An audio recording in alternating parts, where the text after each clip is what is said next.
Bornapalli Jagannathpur bridge నిర్మాణంపై మంత్రి లక్ష్మణ్ కుమార్కు వినతి పత్రం ఇవ్వడాన్ని మాజీ మంత్రి జీవన్ రెడ్డి విమర్శించడం విడ్డూరంగా ఉందన్నారు ఎమ్మెల్యే సంజయ్.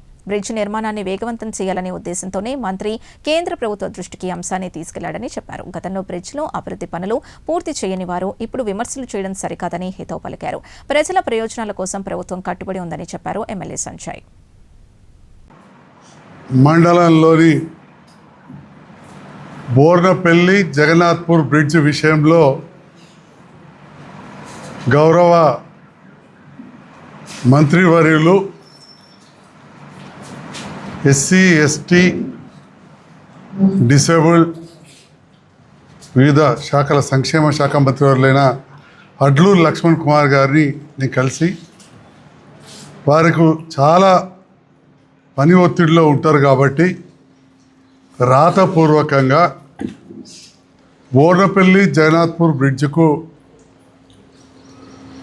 తమరు మంజూరు ఇచ్చిండ్రు, టెండరు పిలిచిండ్రు, కాంట్రాక్టర్ రాలేదు.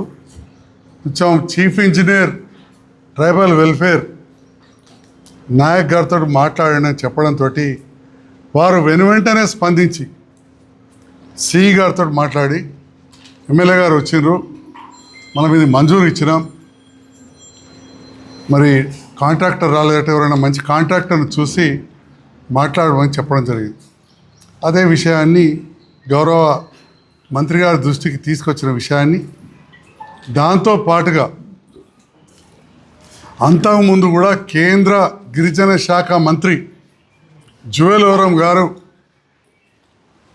రాయకల్ వచ్చినప్పుడు కూడా చెప్పడం, తర్వాత ఢిల్లీలో నేను మీకు తెలుసు మన పార్లమెంట్లో ప్రాతినిధ్యం వహించే పెద్దలు కలిసి జువెల్ ఓరం గారికి గురుదాస్ గారికి ప్రతిపాదనలు ఇవ్వడమే కాకుండా రాష్ట్రం నుంచి కూడా పంపాలి అంటే గిరిజనుల హక్కులది ఆర్టికల్ 275 ప్రకారం మాకు ఈ రోడ్ కావాలి అని చెప్పి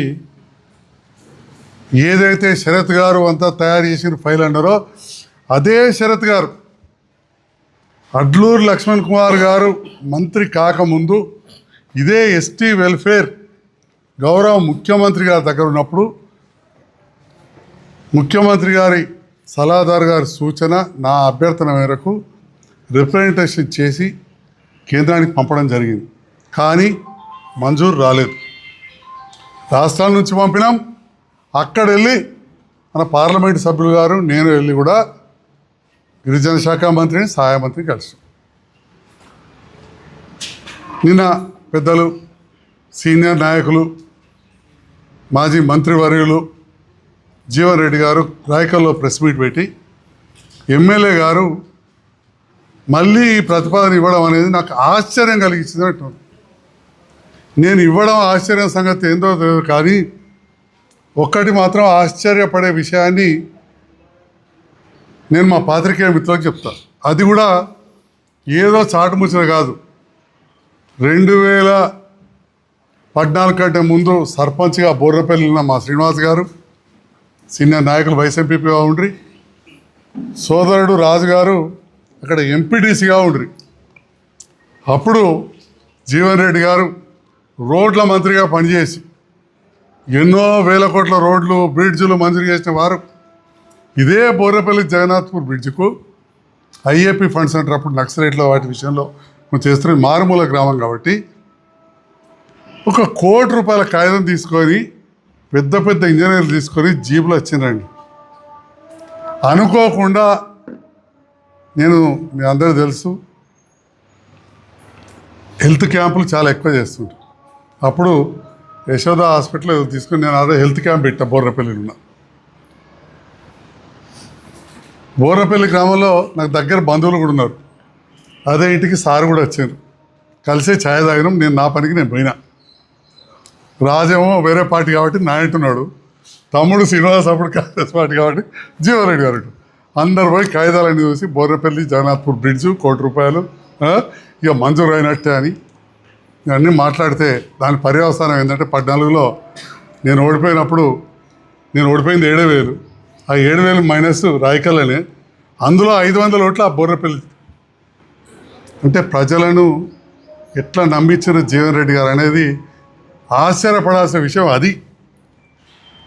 ఆ తర్వాత 9 నుంచి 14 వరకు కాంగ్రెస్ ప్రభుత్వం. సారు రోడ్ల మంత్రిగా పనిచేసారు సీనియర్ నాయకులు, నేనంటే ఎమ్మెల్యే. గెలవంగానే కరోనా, ఇప్పుడు కరువు, అటు కవిత కోడిపోడు. మరి వారైతే వారికి అడ్డు అదుపే లేదు, వారు ఏం చెప్తే అదే వేదం. రోడ్ల మంత్రి, మాజీ మంత్రి చేయలే. మరి అది